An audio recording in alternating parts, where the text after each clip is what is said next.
Yo no salí a buscar justicia, salí a buscar gloria, dinero y reflectores. Esa es la verdad. En el camino perdí casi todo y entendí que la cocina mexicana no necesita héroes, necesita justicia social para las cocineras y cocineros tradicionales. Soy Luis Alberto Llanos Legorreta, un cocinero mexicano, nómada y terco. Hoy hablaré de lo que no se ve. Si llegaste hasta aquí, probablemente ya viste alguno de nuestros videos de queja. Se han hecho virales. El último, más de 2 millones de personas lo han visto. Miles lo compartieron, muchos se enojaron, otros aplaudieron y algunos me quisieron crucificar. En todos esos videos he dicho fuerte y claro lo que he visto en más de 50,000 kilómetros de carretera y en el encuentro con más de 300 cocineras y cocineros tradicionales de los 32 estados del país. Esos videos son un grito. Este episodio es la historia detrás de ese grito y el esqueleto del plan de salvaguarda que construí para salir de ahí. Solamente el esqueleto, entre muchas y muchos, tenemos que terminar de armarlo. Si algo de esto te hace ruido, quédate, escúchalo completo y pensemos cómo lo cocinamos juntos.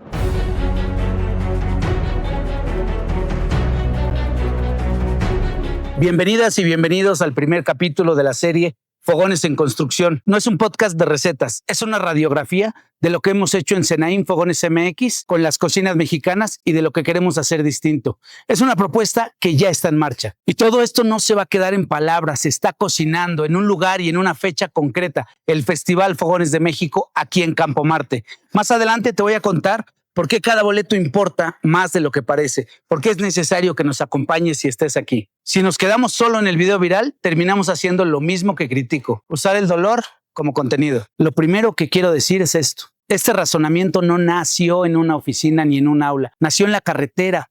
Nació sin dinero, con los pies bien cansados, con las manos tiznadas y la memoria ardiendo. Durante más de 10 años recorrí el país para mirar de frente a las cocineras y cocineros tradicionales de México. Más de 50,000 kilómetros, más de 300 cocineras y cocineros tradicionales documentados en los 32 estados de la República. Dormí en el piso de la casa de 2 de ellas. Lloré en cocinas prestadas, reí con mujeres que tienen muchos años, pero no cansancio. Yo no salí al país buscando justicia, salí buscando gloria, dinero y reflectores. Esa es la verdad. Quería ser el mejor chef de México, el de los grandes eventos, el de las fotos en blanco y negro, el de manitas cruzadas, delantal impecable. Ese que todo lo sabe y todo lo enseña. Me formé en una escuela de gastronomía que me enseñó la metodología de Escoffier. Sí, esa francesa. Me hablaron de salsas madre, de brigadas de cocina francesa, italiana, española. Me enseñaron a montar platos perfectos, pero no a entender la milpa, no a moler el metate, no a preguntar por qué una cocinera cocina con 3 piedras y no con 4. En la carrera debía dominar esas salsas madre y todas sus variantes. Después entendí que mis madres reales son mujeres y hombres de maíz que cocinan con barro, con fogón, con tortillas, que se inflan a la primera, que cocinan por amor, no por arte. La escuela y la sociedad me vendieron la idea de que el chef todo lo sabe, que todo lo puede, que todo lo enseña, aunque no lo sepa, no lo entienda y aún así lo enseñe. Quienes estudiaron gastronomía saben de lo que les hablo. En el viaje me estrellé con la realidad. No sabía nada de las cocinas tradicionales. No entendía la comensalidad, el territorio, la milpa, la cosmovisión de las miles de cocinas que hay en este gran país. Aunque hoy sigo sin saber, al menos ya sé que no sé. Y bueno, sí sé algo más. Esas cocinas se sostienen en el nosotros, no en el yo. Esas cocinas no hay artistas que usan los platos como lienzos. Están nuestras madres, abuelas, tías, cocineras y cocineros tradicionales que cocinan para alimentar el cuerpo y el alma. En el camino, en la carretera, perdí casi todo. Perdí dinero, perdí familia, perdí amigos, pero también perdí la arrogancia. Y en ese proceso entendí algo que para mí lo cambió todo. No existe la cocina mexicana, existen las cocinas mexicanas. En ese camino me perdí para encontrarme. Dejé de ser chef y me convertí en nómada, cocinero mexicano. Y las cocinas tradicionales no necesitan que alguien venga a rescatarlas, han resistido miles de años. Necesitan que las entendamos, que las documentemos y sobre todo que las difundamos con respeto. Necesitan que dejamos de usarlas como escenografía barata, mientras sus guardianas y guardianes viven en ese abandono. De ahí es de donde sale mi enojo. No existe la cocina mexicana, existen las cocinas mexicanas que se han usado como escenografía barata. Si tú también estudiaste gastronomía o trabajas en cocina, pregúntate algo simple. ¿Realmente sabes qué se come de manera tradicional en Tamaulipas, en Baja California, o solo conoces los estados más famosos? No sé, tú dime, nómbralo, escríbelo, déjanos saber. Ese es un comienzo.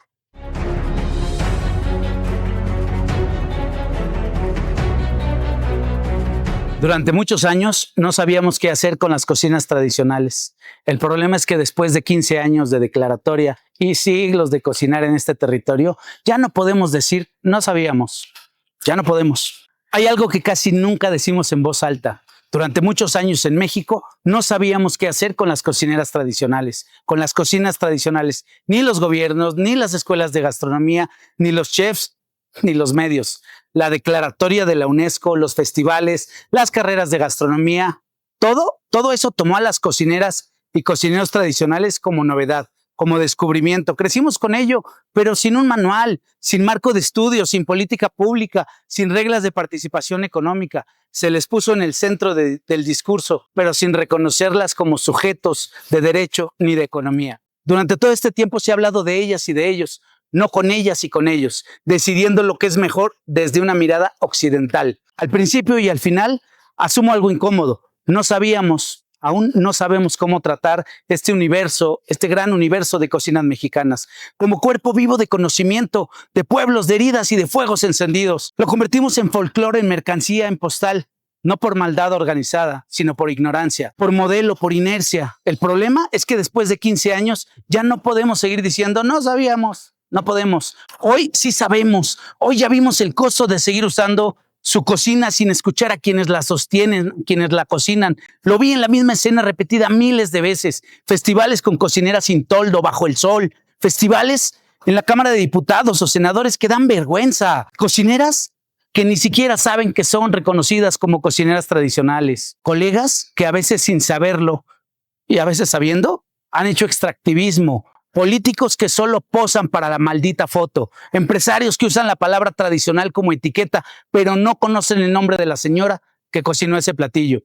Todo eso se fue acumulando hasta que ya no me pude callar. Por eso empecé a gritar. Y por eso ahora quiero hacer algo más que gritar. El país presume cocina, pero no sabe o no conoce el nombre o no dice el nombre de quien le enseñó a cocinar. La próxima vez que escuches a alguien decir, pues yo no sabía, pregúntate si es cierto o si es comodidad. Comparte ese bloque con quien trabaja en gobierno, academia o medios. Ahí también se decide qué se hace con este no sabíamos.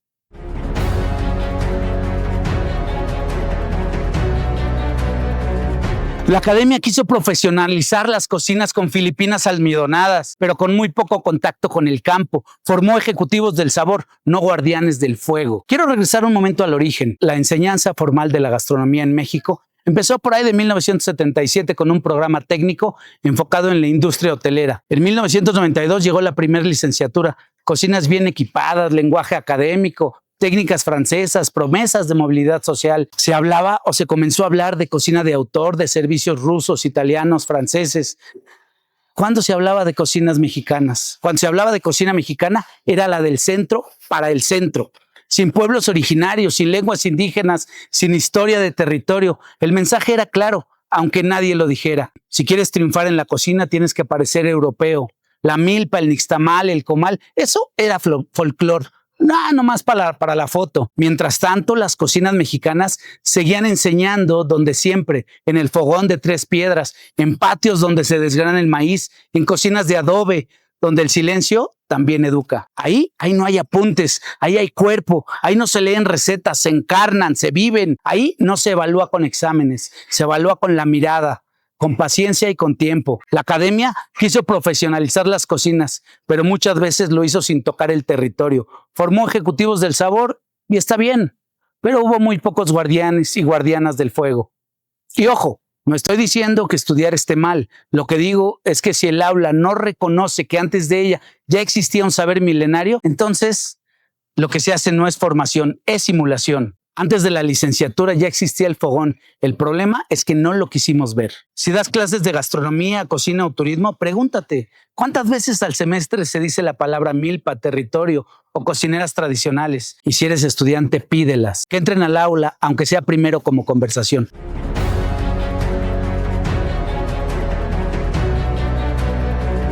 Mucho antes de que existieran las licenciaturas en gastronomía, ya había mujeres enseñando a cocinar por televisión y por radio. No tenían filipinas ni estrellas, pero formaron a medio país. Para entender por qué llegamos hasta aquí, necesito nombrar algunas figuras clave. Personas que nos enseñaron sin permiso, sin Filipina, sin estructura académica, pero que nos dieron más escuela que muchas universidades. La primera es Chepina Peralta. ¿Se acuerdan de ella? Mucho antes de que existieran las licenciaturas en gastronomía y décadas antes de que los chefs fueran celebridades, una mujer de delantal claro enseñó a cocinar a una generación entera desde la televisión. No era chef, qué bueno. No estudió en París, qué bueno. No tenía restaurante propio, pero habló de lo que nadie quería reconocer: economía, rendir, nutrir, cuidar y alimentar. Enseñó arroz que no se bate, sopas que llenan, formas de alimentar a una familia con poquito, pero mucho amor. Más de 7,000 programas, casi 20 años al aire, y sin embargo, la academia la trató como entretenimiento, no como formadora.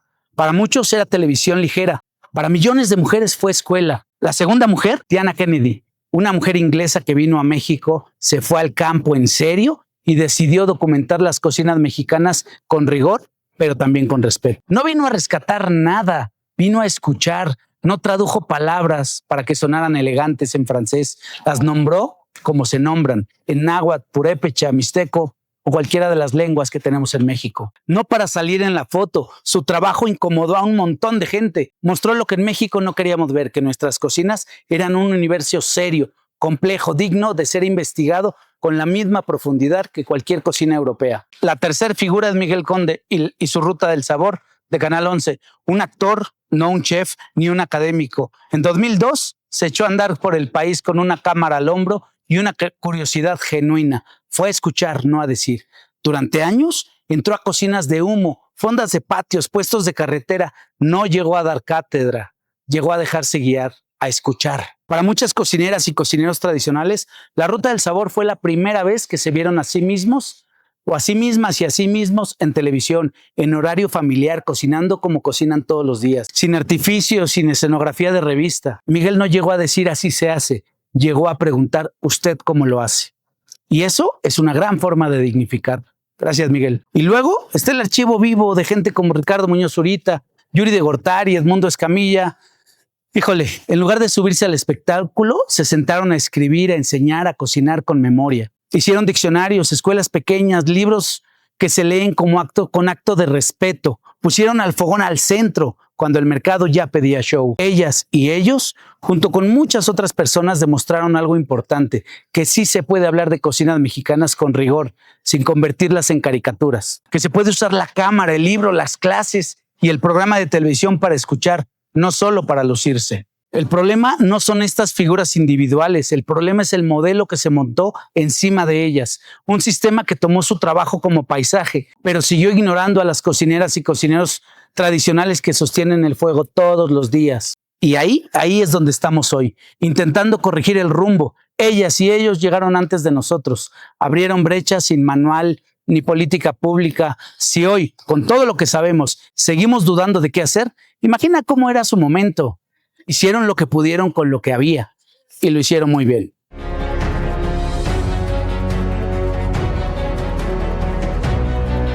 En 20 años hemos tenido discursos, campañas, spots sobre cocinas mexicanas. Lo que no tenemos es una ley clara que proteja a las cocineras y cocineros tradicionales como sujetos de derecho. En los últimos 25 años, cinco presidentes han mencionado la cocina mexicana en sus discursos. Fox se colgó denominaciones de origen y distintivos como el H.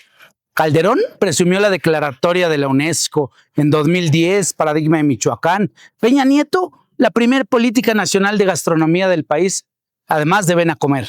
López Obrador habló de dieta mexicana, de maíz nativo, de menús de investidura y dio cátedra de platillos de todo el país. Claudia Sheinbaum puso el abasto de alimentos en el centro, con tienditas y granos básicos. Si juntas todo esto, parecería que somos una gran potencia gastronómica con política sólida. Pero cuando bajas al territorio, ¿qué hay? Pocas leyes, casi nada de presupuesto directo para cocineras y cocineros tradicionales. Ningún marco jurídico que los reconozca como sujetos de derecho. Muy poca transparencia sobre quién recibe y qué recibe. Tuvimos discursos, campañas, spots, festivales, chefs en avión presidencial, pero no tenemos una ley que diga, por ejemplo, esta cocinera tiene derecho a que su trabajo en la cocina tradicional sea reconocido como actividad económica, con ingreso digno para ella, su familia y, por supuesto, su comunidad. Por eso, en el video viral, dije que la declaratoria de la UNESCO, como está hoy, no sirve para lo que muchas personas creen que sirve. Sirve como símbolo, como discurso, sirve como foto, sirve como pretexto para eventos. Sí, posicionó a México de manera internacional, pero nada más. Lo que casi no ha hecho es cambiar la vida diaria de las mujeres y hombres que cocinan todos los días en patios, en mercados, en tianguis y en cocinas de humo. No estoy en contra del reconocimiento, por supuesto que ha servido. Estoy en contra de que esa declaratoria se quede solo en eso, en declaratoria. Si trabajas en gobierno o en una universidad o en alguna institución cultural, hazte una pregunta incómoda. ¿Qué norma, qué presupuesto, qué reglamento protege hoy a una cocinera o cocinero tradicional? Si no encuentras la respuesta, ahí hay una tarea.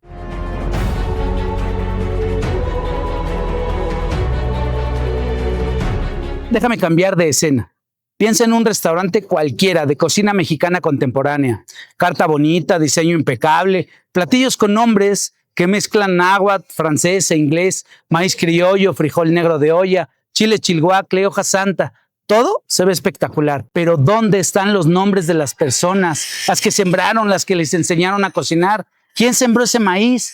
¿Quién rescató esa semilla de un despojo? ¿Quién enseñó la técnica de ese mole? ¿Quién prende el fogón de la comunidad de donde salió esa receta? Eso es lo que yo llamo un menú sin rostro. Un menú que presume ingredientes endémicos, pero que borra las historias de los que la sostienen. No se trata de criminalizar a todos los chefs ni a todos los restaurantes, es más, a nadie. Se trata solo de decir en voz alta que hay extractivismo, cuando el conocimiento se toma sin regresar nada a la comunidad, cuando el platillo se cobra sin compartir, cuando la receta se capitaliza sin nombrar. La cocina se volvió showroom. El fogón, escenografía. Y mientras tanto, las cocineras y cocineros tradicionales siguen cocinando sin contrato, sin seguro, sin acceso a la salud, sin reconocimiento en los papeles. Si no trabajan hoy, no comen mañana. Lo mismo pasa con el turismo gastronómico. Se montan festivales donde las cocineras son invitadas a mostrar el alma del pueblo. Se les toma la foto, se les graba, se les aplaude. Y después del evento se va, los turistas se van, la autoridad se va y ellas y ellos se quedan con la deuda de haber viajado, con el cansancio, con la cocina desatendida en casa. El turismo sin comunidad se convierte en la cocina en postal, no en política. Son recorridos de sabor que no dejan nada estructural en el territorio. No es que el turismo sea malo por sí mismo, al contrario, es muy bueno. El problema es cuando se hace sin preguntarle a la comunidad cómo quiere recibir, cuánto quiere abrir, qué necesita para que la visita no se convierta en despojo. Sí, si el plato tiene apellido náhuatl, pero la cocinera no tiene contrato, eso también es violencia. La próxima vez que te sientes en una mesa de cocina mexicana contemporánea, haz dos cosas. Disfrútalo y pregunta con quién trabajan en territorio, cómo retribuyen. Tus preguntas también son una forma de presión.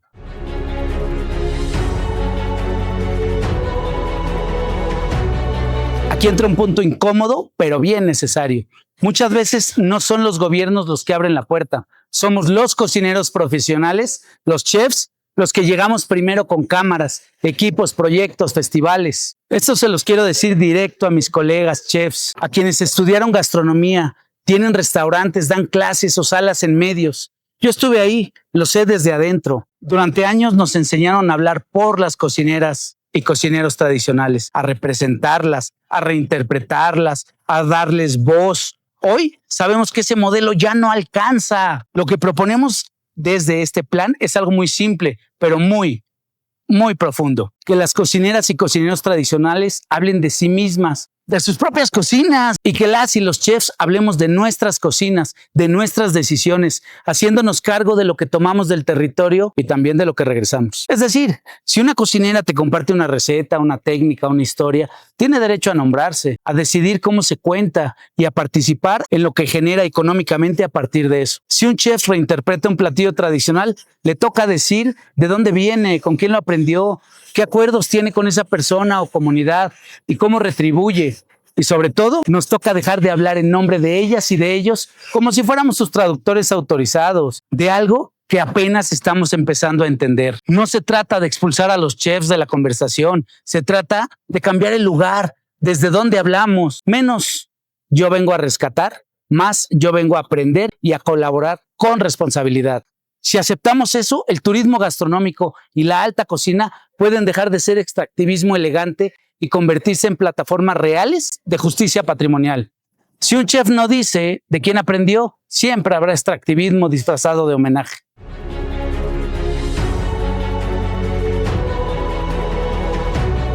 Hasta aquí todo suena fuerte, diagnóstico duro, enojo, crítica. Y tienes razón si te preguntas, bueno Luis, ya entendimos que estamos de la chingada, pero ¿qué piensas hacer con eso? Este podcast nace justo para eso, porque después de años de grabar, de caminar, de encabronarme, de llorar, de quedarme sin dinero, entendí que no basta con exhibir el problema. Si nos quedamos solo en el video viral, terminamos haciendo lo mismo que critico, usar el dolor como contenido. Lo que estamos levantando ahora es un proyecto de país, se cocina a largo plazo. El plan de salvaguarda Fogones MX para el desarrollo de las cocinas mexicanas del 2026 al 2033. Híjole, suena un plan rimbombante, pero la lógica es muy sencilla y muy concreta. El plan parte de 3 cosas básicas. Número 1, el fogón como origen de derecho. El fogón no es decoración, es infraestructura vital. Proponemos que cada cocinero y cocinera tradicional tenga derecho a una cocina digna, propia, que sea a la vez casa, escuela, espacio de trabajo.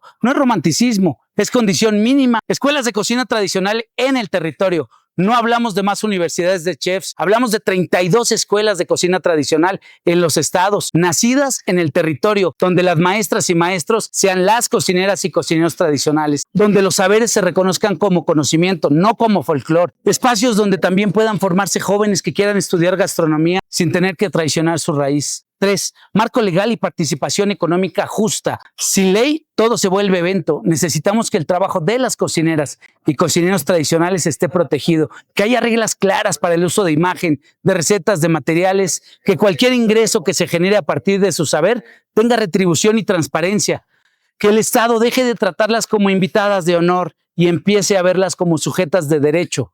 Hay una cuarta pieza que para mí es clave. Un festival que no sea una fiesta hueca, sino una herramienta. El Festival Fogones de México del restaurante de Campo Marte el 16, 17 y 18 de enero de 2026 no solo es un evento gastronómico, es la manifestación pública de todo lo que acabamos de mencionar. Es el lugar donde se juntan cocineras y cocineros tradicionales de los 32 estados, donde cada boleto que se venda tiene un destino claro: construir escuelas de cocina tradicional y fogones dignos en el territorio. El festival no es el fin, es la palanca. Si después de escuchar todo esto te hace sentido, te lo digo sin rodeos. Hoy la forma más directa de empujar este plan es comprar tu boleto. No es un evento gourmet. Cada boleto se convierte en fogones dignos, en escuelas de cocina tradicional en territorio, no en viáticos de un chef, no en glamour, en infraestructura y sobre todo en derechos. Toda la información de boletos y detalles del festival está en la descripción de este episodio.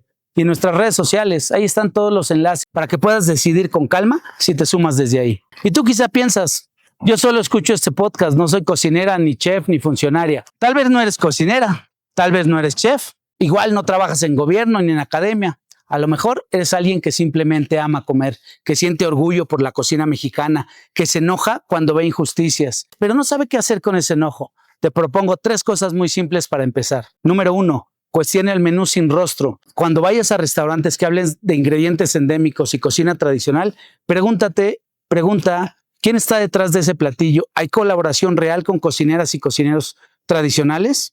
¿Cómo se les retribuye? Número 2. Escucha a las cocineras y cocineros. Si tienes oportunidad de ir a un mercado, a una fonda, a una fiesta de pueblo, no llegues a tomar la foto del plato. Pregunta por la historia. ¿Quién le enseñó a cocinar a esa persona? Pregunta qué necesita para trabajar mejor. A veces la acción más política es escuchar sin prisa. 3. Súmate a lo que viene. En los siguientes episodios vamos a explicar cómo se van a construir las escuelas, cómo se va a proponer esta ley, cómo el festival se vuelve motor económico. Ahí te diré formas concretas de apoyar, desde comprar un boleto para impulsar una conversación en tu universidad, en tu trabajo, en tu cocina. Y si eres chef, dueño o dueña de un restaurante, docente o estudiante de gastronomía, no te quedes solo con el aplauso. Trae a tu equipo, trae a tus estudiantes, compren sus boletos en grupo y vengan Vengan en vivo a las cocineras y cocineros tradicionales, que sostienen eso que enseñas en el aula o que sirves en tu menú. Hay una frase que se ha repetido mucho en estos años: hasta que la dignidad se haga costumbre. En las cocinas tradicionales, la dignidad ha sido costumbre, pero sin derechos. Han sostenido el país alimentariamente sin pedir aplauso, pero tampoco se les ha dado justicia.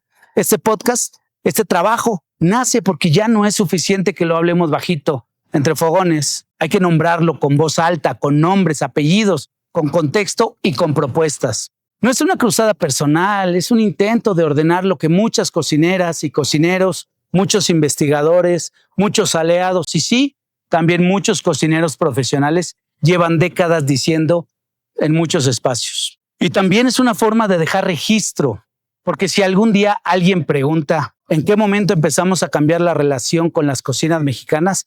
Yo quiero poder decir, lo intentamos aquí, estos años, con estas palabras, con estos fogones, con esta mezcla rara de enojo, ternura, cansancio, pero sobre todo esperanza. Quiero cerrar este primer episodio como empecé, hablando del fuego. Antes de que México fuera México, ya había fuego, ya había gente cocinando. Antes del Estado, de la escuela y de la declaratoria, ya había mujeres y hombres moliendo, amasando, fermentando, cocinando, sembrando, y no pedían permiso.